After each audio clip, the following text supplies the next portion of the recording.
Hello नमस्कार दोस्तों, मैं अजय यादव एक बार फिर से आप सभी दोस्तों का स्वागत करता हूं आज के हमारे इस वीडियोस में। और आज के इस वीडियो में हम आपको बताने वाले हैं कि भोजपुरी फिल्में अभी इस साल 2020 में पैसे कैसे कमा रही हैं, क्योंकि काफ़ी थिएटर्स बंद हो चुके हैं और कोरोना के कारण थिएटर्स ओपन होना बहुत ही मुश्किल है।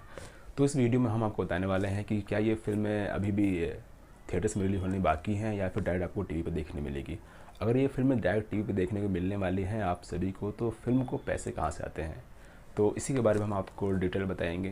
तो इसके पहले हम आपको बता दें कि नेक्स्ट वीडियो में हम आपको बताने वाले हैं भोजपुरी फिल्म मेहंदी लायक रखना 3 का बॉक्स ऑफिस कलेक्शन, क्योंकि ये फिल्म थिएटर्स में रिलीज हो चुकी थी और अभी भी थिएटर्स में चल रही है और फाइनली ये फिल्म आपको देखने को मिली भोजपुरी सिनेमा के टीवी चैनल पे। दोस्तों, तो यह स्टार्ट करते हैं आज का हमारा वीडियो स्टार्ट करने से पहले हम आपको बता दें लाइक, सब्सक्राइब और शेयर करना बिल्कुल ना भूलें, क्योंकि हमारे वीडियो सब कंटिन्यू आने वाले हैं। तो दोस्तों, आइए बात करते हैं। भोजपुरी फिल्म को दिखाने के लिए टेलीविज़न पे बहुत सारे चैनल्स ओपन हो चुके हैं, जैसे कि आपके घर में बी4 भोजपुरीज, सूर्या भोजपुरीज, भोजपुरी चैनल, दंगल, दबंग, ऑस्कर मूवीज़, एंटरटेन म्यूज़िक और बहुत सारे चैनल ऐसे हैं जो कि सिर्फ भोजपुरी फिल्में ही दिखाते हैं। बात है कि भोजपुरी फिल्में उनके पास कैसी आती हैं। इतने सारे टीवी चैनल हैं तो इन्होंने हर डायरेक्टर को एक कॉन्टेक्ट देते हैं कि हमारे लिए आप फिल्में बनाएं ताकि हमारा टीवी चैनल चल सके। तो डायरेक्टर का सिर्फ यही काम है कि इन चैनल वालों के लिए फिल्में बनाएं। दूसरी बात, अगर कोई बड़े बजट की फिल्म होती है जैसे कि मेहंदी लायक रखना 3, ये फिल्में टीवी के लिए नहीं बनती। जो छोटे बजट की फिल्में होती हैं वो बनती हैं टीवी के लिए, क्योंकि उनके लिए सिर्फ कम बजट रहता है और टेलीविज़न पे दिखा सकते हैं। मेहंदी लायक रखना की बजट काफ़ी हाई था, थिएटर से कुछ पैसे निकाले और फाइनली ये फिल्म टेलीविज़न पे आई। दिन पहले वचन आपने देखी होगी भोजपुरी चैनल पे। तो भोजपुरी चैनल पे जो वचन आए उसके 1 महीने पहले फिल्म का ट्रेलर आया, फिल्म की शूटिंग हुई और फाइनली ये फिल्म थिएटर्स में रिलीज ना होकर डायरेक्ट टेलीविज़न पे आ गई। तो क्या वचन के जो प्रोड्यूसर डायरेक्टर हैं उनको क्या प्रॉफिट हुआ होगा? क्या उन्होंने फ्री में काम कर दिया? नहीं, उनको प्रॉफिट हुआ।